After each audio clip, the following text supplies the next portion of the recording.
Bonjour à tous, dans ce cours sur les boucles. Donc, dans cette vidéo, nous allons voir deux instructions qui sont très intéressantes quand on manipule les boucles, qui sont l'instruction break et continue.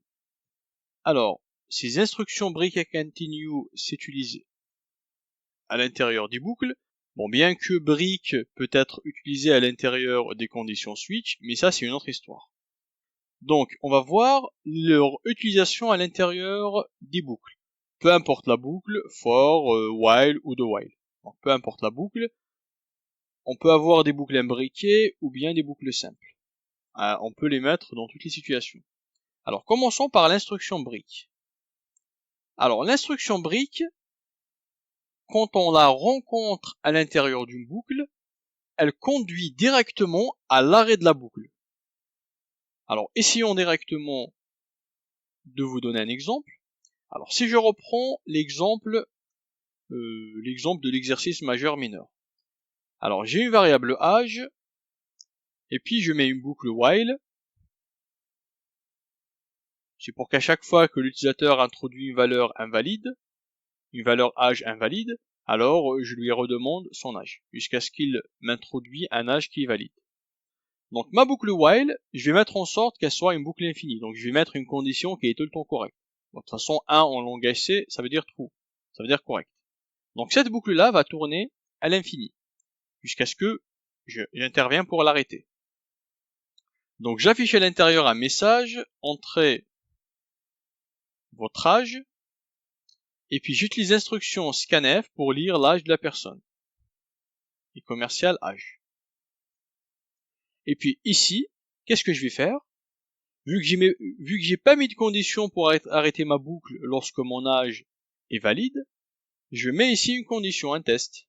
Alors si l'âge est supérieur ou égal à 1 et l'âge est inférieur ou égal à 150, ça veut dire l'âge il est valide. Dans ce cas-là, je fais quoi? Je mets l'instruction break. Donc cette instruction break, elle aura quoi comme effet? Elle va tout simplement dire à la boucle while de s'arrêter. Une fois que ma boucle s'arrête, là je peux tester, voilà, je peux afficher majeur ou mineur. Majeur, mineur. Voilà. Point d'exclamation. Ok. Alors, essayons de faire un petit récapitulatif. Alors, ma boucle va tourner tout le temps, vu que sa condition elle est tout le temps correcte, jusqu'à ce qu'elle rencontre un break pour pouvoir s'arrêter.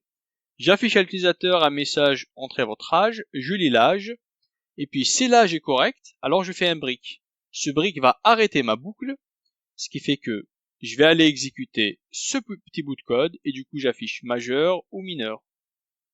Par contre, si l'âge n'est pas dans cet intervalle 1-150, alors je ne rentre pas dans ma condition, ce qui fait que je reboucle et je réaffiche à l'utilisateur le message entrez votre âge, et ainsi de suite. Alors, essayons d'exécuter tout ça et voir comment ça marche.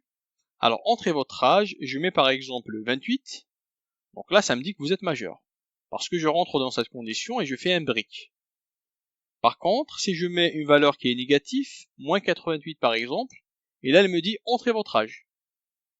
Parce qu'en fait, il n'arrive pas à rentrer dans cette condition, ce qui fait qu'il revient au début, il reteste, le 1 est tout le temps correct. Donc, le test est tout le temps correct, et du coup, je réexécute le corps de ma boucle. Ainsi de suite, jusqu'à ce que je tombe sur une valeur qui est valide. Donc là, par exemple, si je remets une valeur qui est trop grande, pareil, elle me dit entrez votre âge. Et quand je mets un âge qui est valide, 27 ans, et là, elle me dit majeur. Très bien. Donc c'est ça l'utilisation du break. On l'utilise dans les boucles pour pouvoir les arrêter.